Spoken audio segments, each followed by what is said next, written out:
He walked off the night shift the moment kindness cost him his paycheck. A week later, the whole county gathered on Main Street to hand him a very different set of keys.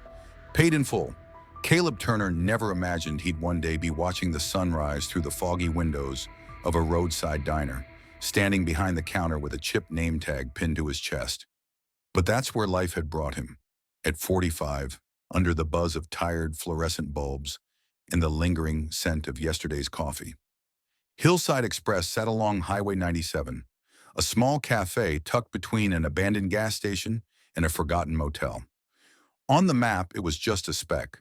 For truckers, it was a place where black coffee met black asphalt. And for Caleb, it was the last thing he had left. He showed up every evening at 11:45, before the trucks pulled into the lot, before the regulars claimed their booths. He turned on the lights, wiped down the tables, counted the drawer, always hoping he wouldn't have to cover any shortfall from his own pocket. By midnight, the drivers would trickle in, tired faces, endless miles behind them.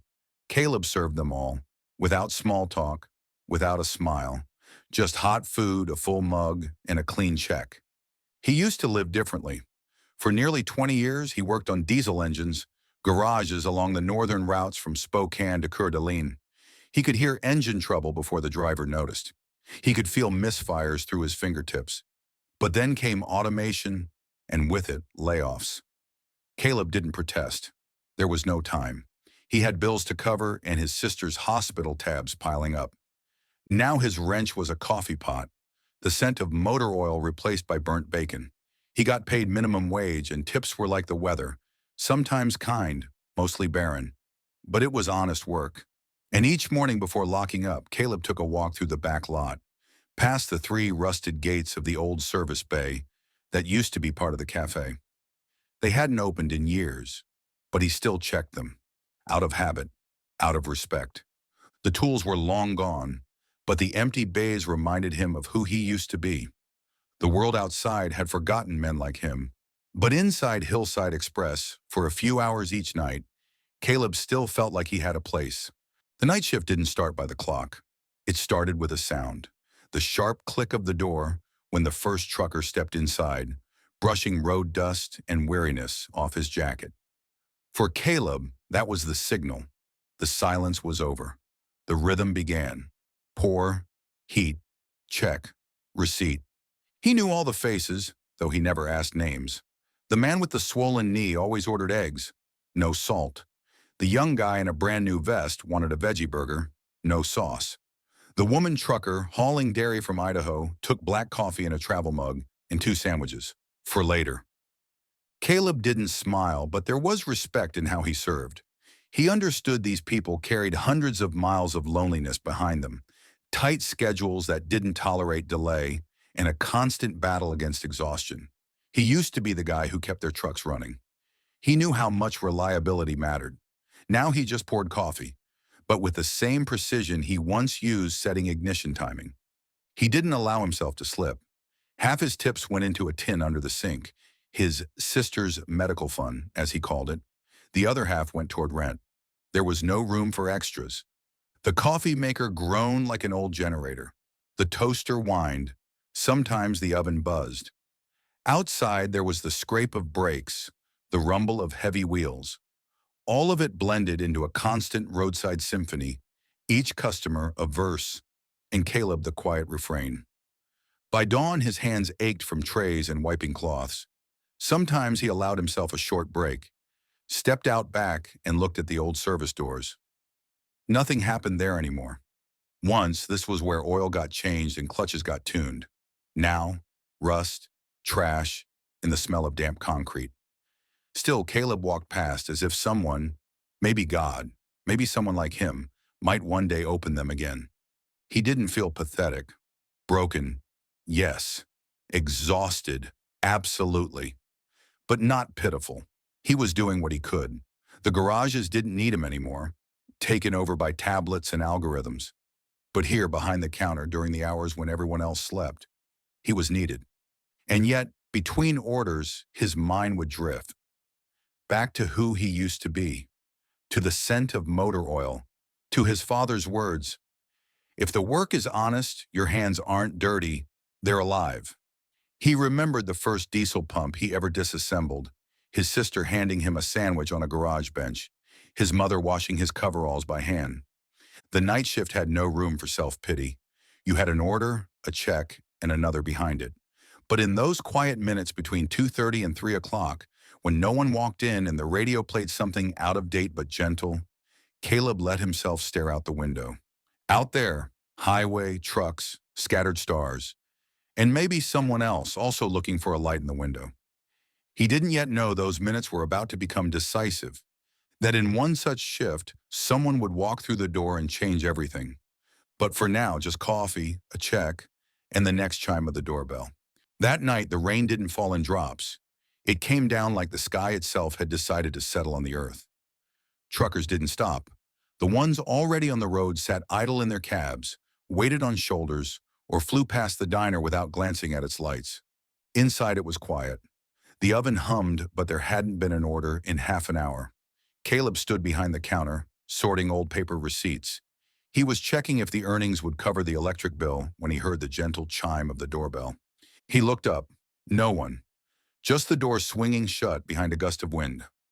Probably just a draft, he thought, and was about to turn back when another sound caught his ear. Software, almost toy-like. Tick-tick, repeating, uneven, something tapping metal. He lowered his gaze and saw a hand. Small, thin, a child's hand. Standing at the edge of the counter was a girl, no older than 7 or 8, drowning in a coat several sizes too large, the collar dirty, her ballet flats soaked.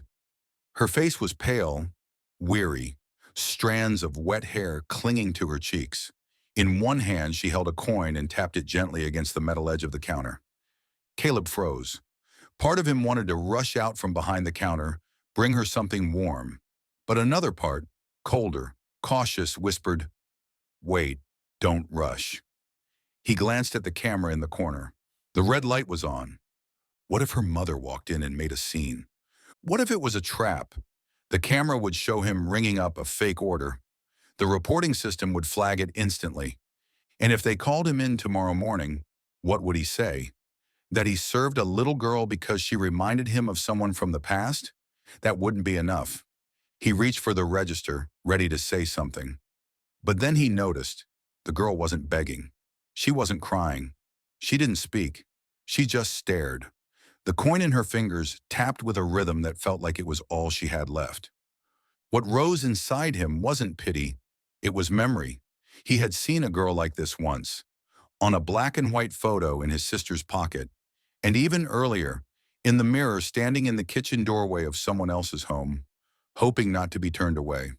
When he was a child, a stranger's kindness felt like a coin tossed by chance, easily lost. He used to think that when he grew up, he'd become someone who could give, not wait. But now, with this girl in front of him, he didn't feel above her. He felt next to her. He exhaled, softly.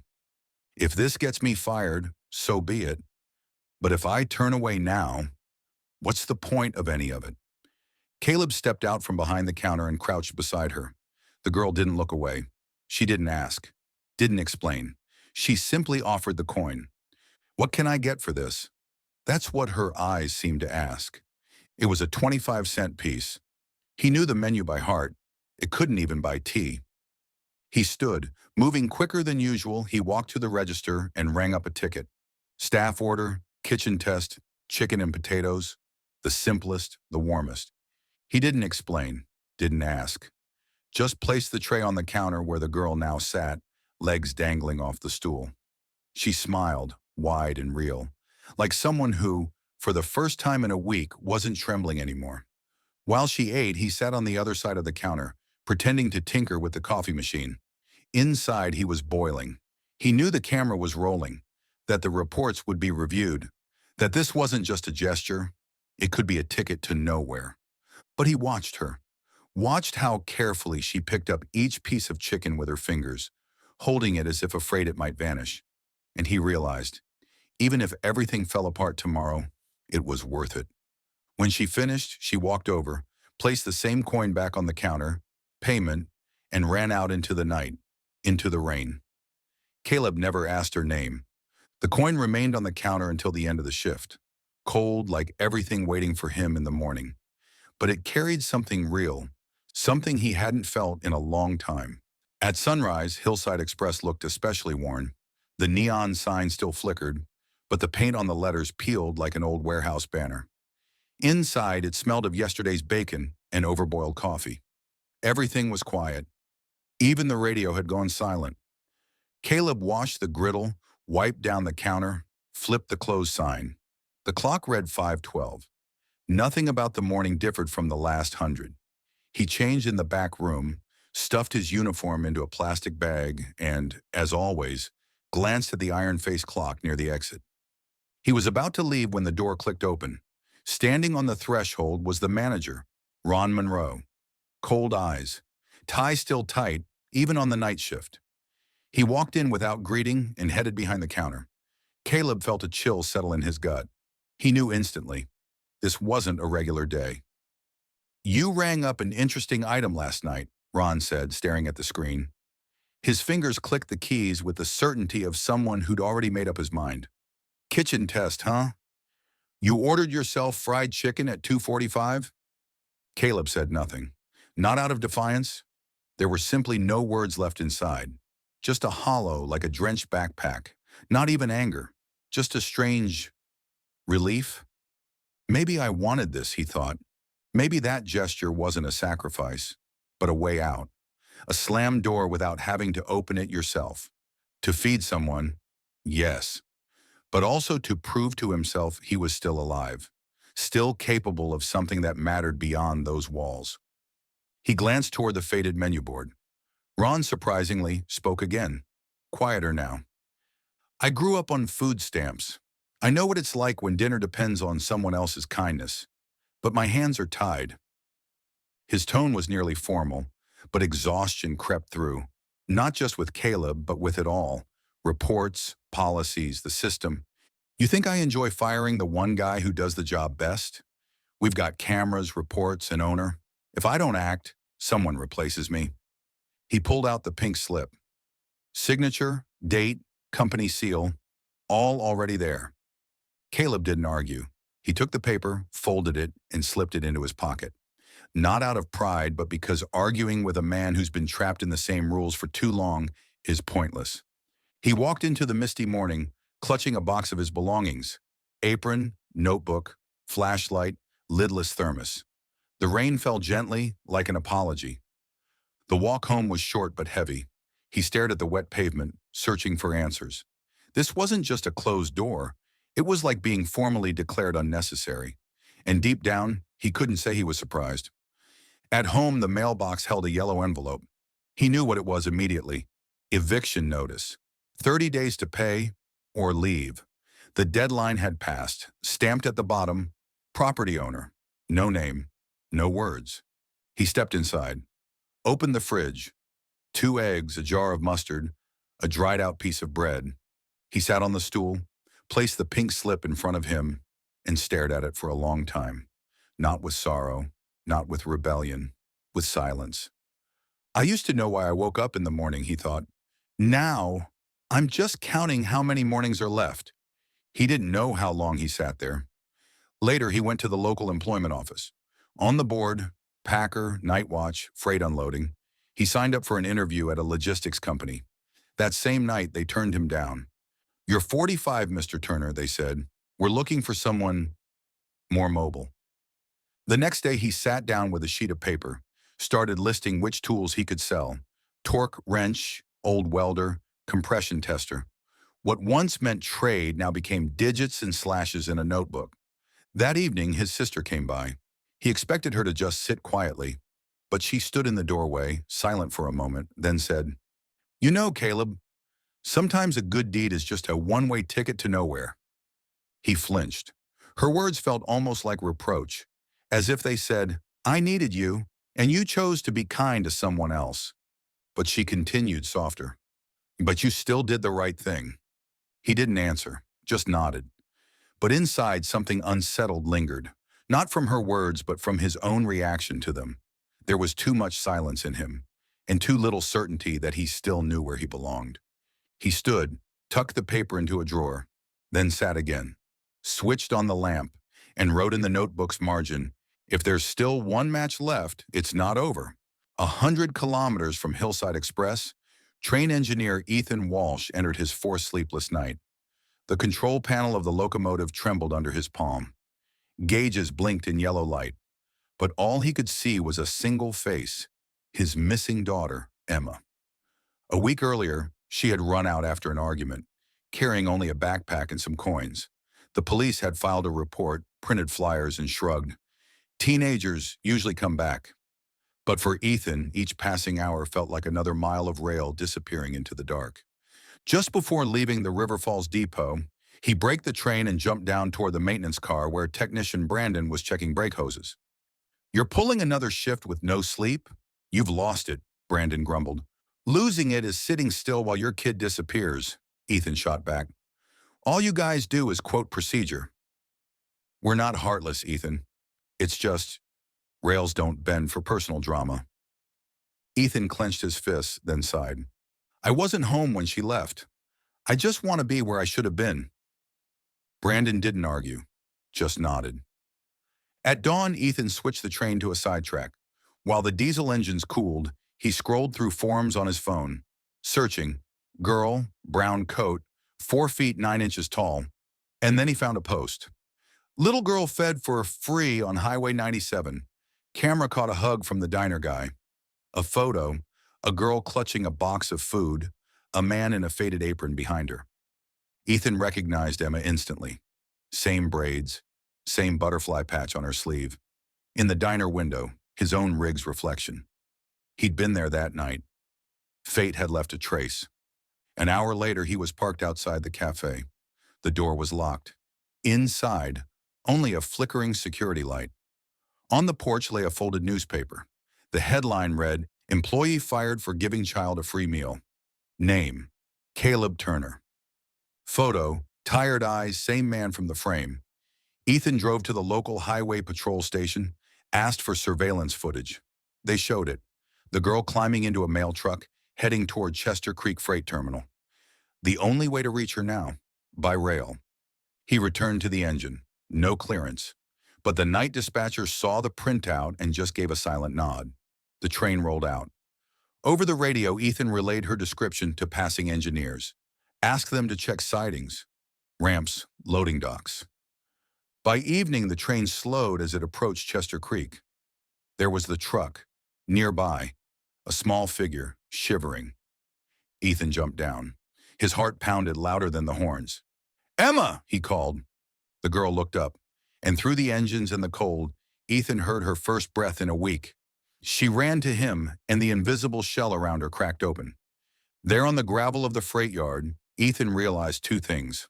First, his daughter was alive, and she would come home. Second, a man named Caleb Turner had lost his job to make that possible. And if justice still meant anything, then the world now owed Caleb a reply. It all began with silence. A full day had passed since the firing, and the world responded with nothing. No calls, no letters, no words of support. Caleb took out the trash, glanced at his phone, just dead alerts. Even those who'd known him for years stayed silent. On the second day, around noon, Jerry Clay, a guy in a worn trucker vest, wrote in a driver's chat, "Just heard Caleb got canned. Fed some kid. Gave me coffee once, after hours. Just because." No responses, 1 emoji. A pause, then came Luke Harris. "That's the guy who gave me a heater cable in a storm. Never asked a thing. Just walked off." More stories followed, quietly. And then the pushback began. "Rules are rules. Let him cook on credit now." Another, "Today it's a kid. Tomorrow it's a mob. This is business, not a shelter." The voices were split. Support didn't flood in. It trickled. That night, volunteer Maddie saw the photo again. The girl with the food box. Caleb behind her. She reposted it with a simple caption, "He fed her. He was fired. Who is he?" Replies poured in. "A man with a conscience. Using hungry kids to make a point. Not a hero, just someone who didn't look away." One comment stood out. "The world doesn't change from one plate of chicken. He got fired. That's it." Username, Mechanic63. No one replied. Meanwhile, Caleb sat in silence, staring at the pink slip, an open can of beans, the lamp off, darkness outside. He hadn't turned on the light. Sometimes, he thought, what if I was wrong? That evening, a man came by to collect the welding unit. Caleb signed the form, wiped his hands. Guess it was due for retirement anyway, he muttered, to no one. On the third day came the first article. No photo, just a line. Cafe worker fired after serving child a free meal. Hillside Express declines to comment. Then a trucker blog. Then a short radio spot. His name is Caleb Turner, the host said. He just placed a plate in front of a child. No words. Silence again, but not as hollow. Comments followed. He fixed my mother's walker. Threw a tarp over my freight in a blizzard. Never said a word. Quiet, but always there. Memories rose not like a wave, but like steady snowfall. Gentle, but persistent. At a small Riverbend Depot office, dispatchers watched the screen. No one spoke. Then one of them said, he's not a story. He's a decision. Caleb knew none of it. He sat in his kitchen. The tools were packed. The lamp flickered. His sister slept. Out the window, just a dark alley. But somewhere beyond town, windows began to glow. Not hundreds, just dozens, not loudly but steadily. Not because of a miracle, but because someone remembered. Kindness isn't always loud, but if it's real, it comes back. Maybe not right away, but it returns. On Monday morning, Caleb woke to an unfamiliar quiet. Usually the school bus thundered past the house, and the neighbor's dog barked like clockwork. Today, nothing. Only the soft sunlight slipping across the windowsill and the rustle of newspaper at the door. He hadn't slept much. Spent half the night turning over lists in his head. What could be sold? How many days until eviction? Which job postings he hadn't called yet? There was no work. The truck was out of gas. And though everything around him was still, the feeling inside grew louder. I'm at a dead end. He stepped onto the porch in an old sweater and scuffed sneakers. At the bottom of the steps sat a plain pickup. A man in a Union rail jacket stepped out, holding an envelope in a small box. They asked me to deliver this in person. From the Riverbend Depot, he said. His name was Tom. Caleb took the envelope carefully as if something inside might break. But before opening it, he stepped inside and noticed the answering machine blinking. One missed call. He played it. Caleb, this is Ron, the manager. I spoke with the owner. They're, willing to take you back. No questions asked. Just stick to the menu, the reports. Keep things by the book. Call if it's not too late. Caleb stood still. A minute, two. He stared at the wall, trying to hear himself. Not to get angry, not to argue, just to listen. I knew I couldn't go back to brewing coffee on schedule, pretending not to see people. Couldn't go back to being the guy who fears the camera and stays silent when action's needed. He erased the message. Didn't call back. Inside the envelope from Union Rail was a letter signed by the depot director. Your name was recommended by a group of engineers and dispatchers. We believe that a mechanic who helped a child, without knowing who she was, is someone we can trust with the keys to our locomotives. Included a depot access badge, a rail system map, and a small ring of keys. One bore a stamped label, Bay 3, Main Service Hangar. He placed the keys on the kitchen table, sat down, and stared at them like they were a foreign language. His gut braced for a catch, but no one knocked. No one asked for receipts. He got there by hitching a ride. The Riverbend Depot greeted him with the hum of compressors, the smell of grease, the echo of steel. Workers stood by the gate, smoking and chatting, eyeing him curiously. One muttered, "So this is the chicken hero from the news." Another smirked, "Let's see if he can actually handle diesel." No one was hostile, but no one was cheering either. Around here, respect didn't come from headlines. It came from turning a dead engine back to life. That was the rule. The Bay 3 door opened easily. The lock clicked without resistance. Inside, a workbench, 2 hydraulic lifts, and rails vanishing into the hangar. And 2 locomotives. Retired. Rusted. Forgotten. An engineer in a Union rail jacket shook his hand. They can run again. If anyone can do it, it's you. Just spare us the speeches, all right? Around here, it's all about the work. Caleb nodded, but on his first day standing at the workbench, he felt like a stranger. His hands remembered every motion, but his mind kept drifting. To Hillside, to the counter, to the girl, to the rain. He didn't know what to say, how to begin. Even the smell of diesel didn't help at first. But near sundown, when he finally cracked the first bolt loose and his fingers were blackened with grease, something inside shifted. You're needed again, not in a report, not in a news story, but here, where every bolt matters, where it all comes down to your hands. He worked in silence. The first engine wouldn't start. The second sputtered, then died. He knew it would be a long road, a hard one, but it wouldn't be shameful. No one here scolded him for a staff meal. This was a different order of things. A week later, the pickup showed up again at the depot gate.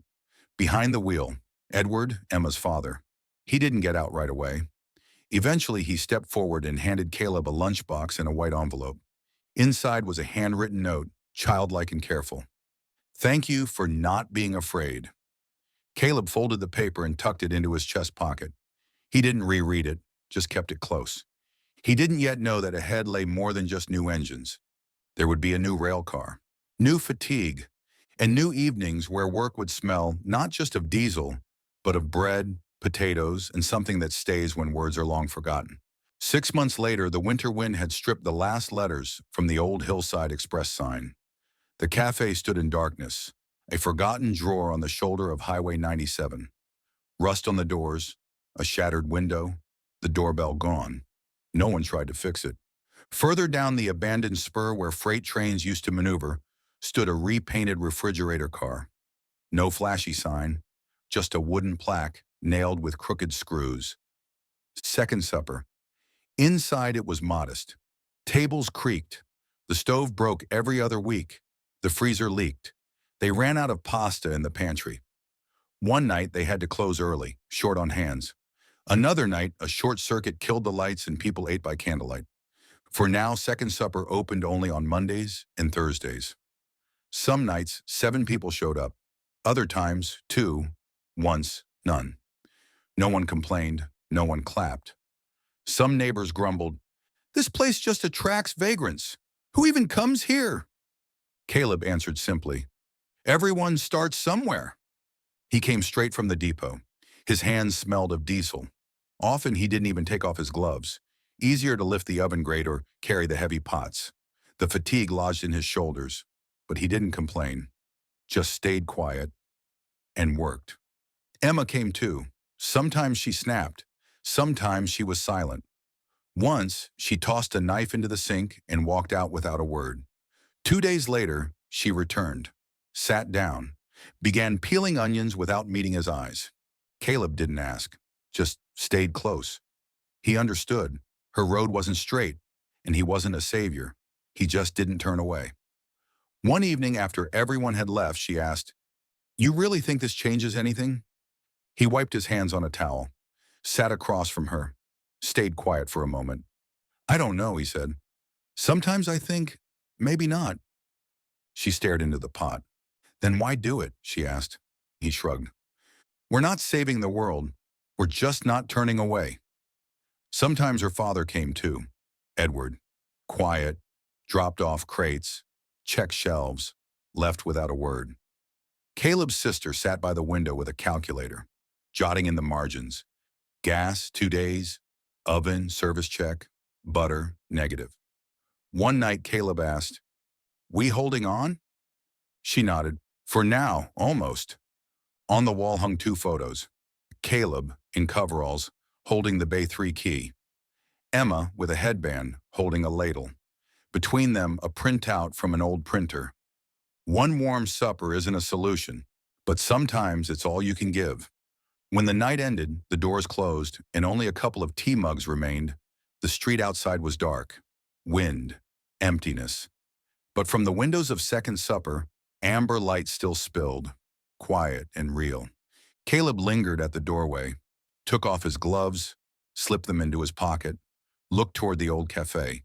It was gone. But in its windows, a light still reflected. Their light, small, unofficial, but alive. He didn't know how long they could keep going. He only knew one thing. Tonight, no one left hungry. And for now, that was enough. Sometimes honest work doesn't come with a certificate, no spotlight, no envelope with cash. Sometimes it's just a plate left on the table without a name, or a note that reads, "Thank you for not being afraid." No one's required to notice, but someone always remembers. We can't always change the rules, but we can choose not to look away. And sometimes that's enough for one more window to light up in the dark.